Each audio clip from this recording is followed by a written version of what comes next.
Student, हम पढ़ेंगे कक्षा 8 की सहायक वचन, है ना। ये देखिए सहायक वचन में केवल महात्मा गांधी के ही पूरे जीवनी के बारे में दिया हुआ है, आप इसको पढ़ सकते हो, पूरा पिक्चर भी की तरह है ना।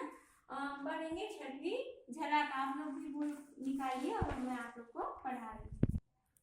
छठी झलक। दक्षिण अफ्रीका में बैरिस्टर गांधी का पुनरागमन, मतलब गांधी जो थे वो दोबारा कहाँ गए, अफ्रीका गए, दक्षिण अफ्रीका। गांधी जी स्वदेश में कठिनाई से 6 महीने ही बिता पाए थे कि नेटाल से उन्हें दक्षिण अफ्रीका लौटने का तार मिला। अन्याय के विरुद्ध विद्रोह की जो आग वे सुलगाए थे, वे धीरे धीरे प्रज्वलित हो रही थी। उसे नियंत्रण में रखने के लिए सुलगाने वाले की आवश्यकता आ पड़ी थी। देखिए गांधी जी ने स्वदेशी सामानों के लिए जो वो करके आए थे वहां की जनता को, तो वो क्या हो रही थी, जो आग जो जला कर आती वो धीरे धीरे जल मतलब शुरू हो गई थी, जलना प्रज्वलित यानी धीरे धीरे जल रही थी। सेठ अब्दुल्ला ने कूरलैंड नामक जहाज खरीदा था, उसी पर उन्होंने गांधी जी को सपरिवार बिना किराया दिए आने का आग्रह किया। गांधी ने सेठ के आग्रह को स्वीकार कर अपनी पत्नी और दोनों बच्चों के साथ डरबन की ओर प्रस्थान कर दिया। उनके साथ साथ दूसरा जहाज नदारी भी भारतीय कुलियों और व्यापारियों को लेकर नेटाल की ओर चला। गांधी जी तो यूरोपीय पोशाक में रहते थे, उन्होंने अपनी पत्नी और बच्चों को भी विशेष पोशाक पहनाने का आदेश दिया, जिससे वे गोरों द्वारा सम्मानित न हो पाए। पारसियों की पोशाक यूरोपीय पोशाक के समान ही लगती थी, अतः उन्हें कस्तूरबा को पारसी महिलाओं के समान वस्त्र पहनने को कहा और बच्चों को कोट पैंट बूट और मोजे पहनाए।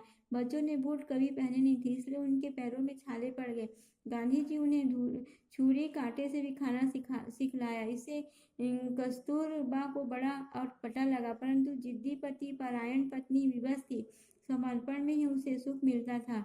जहाज सेठ अब्दुल्ला का था, इससे वह मुंबई से सीधे डरबन रवाना हो गए। मार्ग में उसे भयंकर तूफान का सामना करना पड़ा। जहाज कई बार ऊंची लहरों के कारण बुरी तरह डगमगाता था और यात्री घबरा कर चिल्लाते थे। गांधी जी सबको सांत्वना देते और परमात्मा से प्रार्थना करते थे। तूफान से बचकर जहाज ने डरबन बंदरगाह पर लंगर डाल दिया। गंडा गांधी वापस जा। बंदरगाह पर गोरे बड़ी संख्या में इकट्ठे थे और गंडा गांधी वापस जा के नारे लगा रहे थे। नेटाल के गोरों ने पहले गांधी जी को डरबन में प्रविष्ट न होने देने का निश्चय कर लिया था। जब उन्हें 2 जहाजों को डरबन बंदरगाह पर देखा तो उन्हें ऐसा लगा कि गांधी उनके खिलाफ आंदोलन करने के लिए 2 जहाजों में कुली भरकर आया है। उन्होंने दोनों जहाजों के भारतीयों को तुरंत लौट जाने का नारा लगाया। वे धमका कर कहने लगे कि अगर किसी कुली ने उतरने की कोशिश की तो उसे समुद्र में फेंक दिया जाएगा। गांधी जी यात्रियों को शांत रहने का ढाढ़स बंधाते थे। उन्होंने यह भी कहा कि यदि तुम्हें अपने प्राण प्यारे हो तो स्वदेश लौट सकते हो सकता है उतरने पर मौत के मुंह में झोंक दिए जाओगे। सभी भारतीयों ने डरबन बंदरगाह पर उतरने के अपने अधिकार को न त्यागने का निर्णय लिया।